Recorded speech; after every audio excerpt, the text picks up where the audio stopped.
Манас айылының айланасындағы Чырдан улам өлкөдөн сыртка чыгып кетүүгө аргасыз болгон Манасчы Дөлөт Сыдыков ал айылдын аймагын бийлик тартып ала баштаганда андай аракеттерге каршы коомдук пикир түзгөндөн ордуна эки белгилүү манасчы бийликке көмөктөшкөн деп чыкты.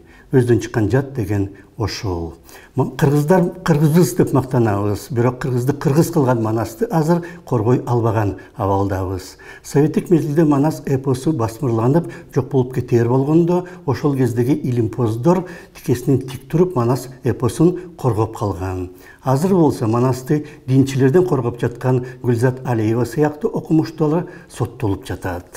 Батыштан келаткан глобализация кыргызды жок кылат деп Европа менен Америкага каршылык көрсөтүмүш болобуз. Бирок ичибизде Манасты жок кылып жаткан диний аракеттерге каршы катуу сөз айта албайбыз. Алар болсо азыр кыргыздын байыркы жана азыркы салтынын баарын жоюп, динден башка эч нерсе калтырбай коюуну көздөгөндөй.